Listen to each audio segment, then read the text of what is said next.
Oh, hey, fine-tuning your nutrition and your hydration strategy is critical.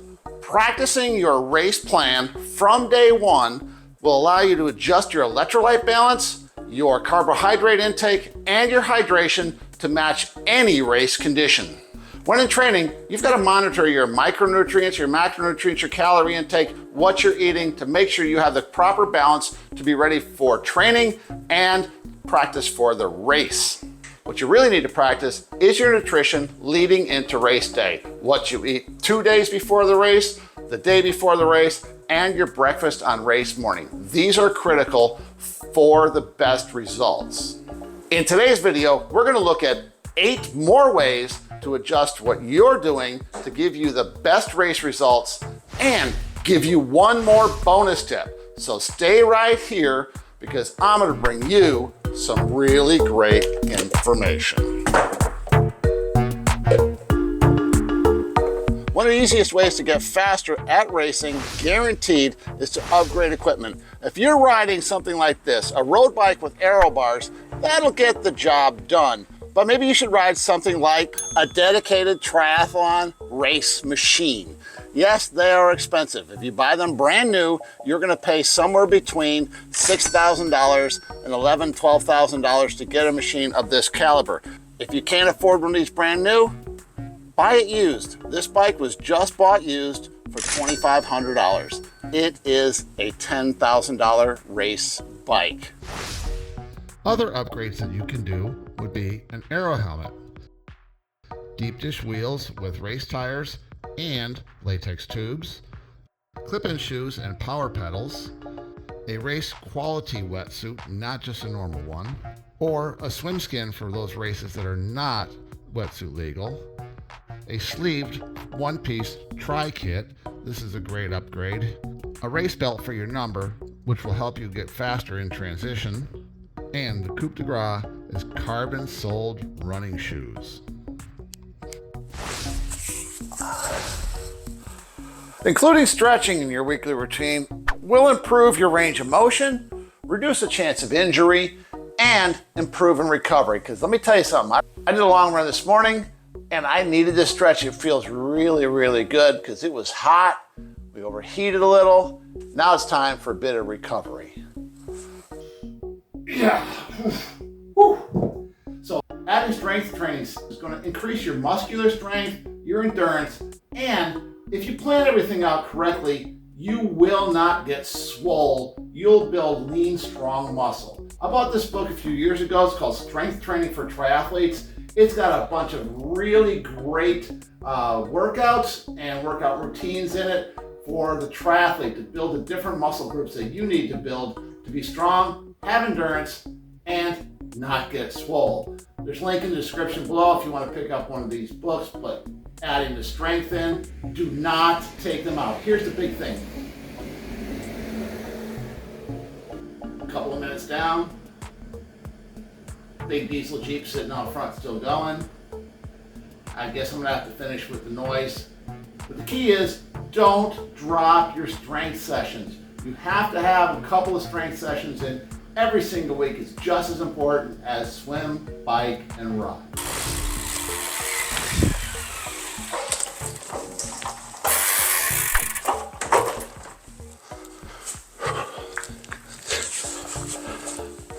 Okay, so the next thing you need to do to get faster at triathlon racing is the brick workout. And in the brick workout, what you're going to do is you're going to swim, bike, or bike run, and you're going to practice your transition in between. And this is going to make you faster at triathlon racing because you're taking the bike segment and adding the run segment to it. It will give you an idea of how long it's going to take and how your legs are going to feel when you head out on that run. So make sure you add brick sessions into your workouts 1, sometimes even 2 times a week. One of the areas that most people don't focus on, because it is the shortest part of the triathlon, but you can get the biggest gains in it, is swimming. But before we move on to swimming, if you're getting value from this video, drop down below Give me a thumbs up. If you really like the content, hit subscribe and comment on what you think you're going to incorporate out of this video into your training and racing to make you faster forever. With that said, mastering your swim technique is critical. Getting in the pool and droning out just hours and hours and hours of laps, or jumping onto YouTube and finding someone to give you instructions on how to swim just won't cut it. Unlike running and biking, where you can take lessons from someone on YouTube and incorporate them and feel and see the differences, you can't do that at swimming. My suggestion to you is go out and find a qualified swim coach that can help you to get the correct stroke for open water endurance swimming. Not lap swimming, not racing in a pool, open water endurance swimming. With that said, once you get those techniques down, you get your stroke down, and you're ready to go, jump out into the open water and practice. No matter what you do, practicing in the open water is going to make you faster in the swim and give you more confidence, because remember, there's no black line in the bottom of the pool, there's no walls to touch off of and turn. Open water swimming is the best way to get faster at open water swimming. If you want to do triathlon racing really fast and really make it stick, one of the best types of training you could possibly do is interval training. Interval training is where you do segments, where you do small parts of your workout at a higher velocity, higher energy level than you do the rest of the workout. Just droning away hours on the bike, miles on the run, and laps in the pool will not make you faster. But in all honesty, it might do just the opposite. It might backfire. You might actually get slower. And one of my favorite places to do an interval workout is on Zwift. In running, I do farklet runs, where you maybe run from one telephone pole to another, or seconds, 15 seconds, at an almost sprint rate to pick up the speed, then give yourself a segment, say another telephone pole or 2 telephone poles at a light jog, to get your breath back, and then do it again, and again, say 10 times, 8 times, 10 times. And swimming, I like to do, say, a 10 by 100 or a 10 by 200, where the first 100 is hard, the second 100 is easier, then back to the hard intervals again, alternating back and forth. So interval riding, interval swimming, interval running, that's a key way to get faster in triathlon. One of the most important things that you can do to create power on your bike is a bike fit.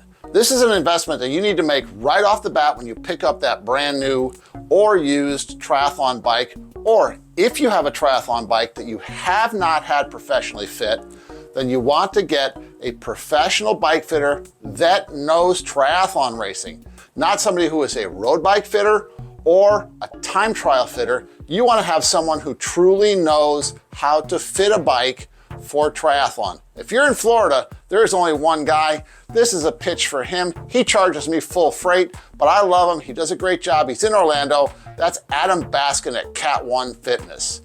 Check him out. He's great, and he's the only person I send any of my athletes to. But with that said, let me tell you what happened to me when I had my bike fit. I was able to generate about 1.5 mile difference at the same wattage after getting fit on my bike. And when I got off my bike, my lower back didn't hurt, my quads didn't hurt, and I was ready to run. That is one of the biggest advantages of both a triathlon bike and having it fit correctly. Now, on to that bonus tip I promised you about. If you want to find out another way to get faster, check out this video right here. It's got all the information that you need. This is Coach John. Don't forget to subscribe. Boom, I'm out.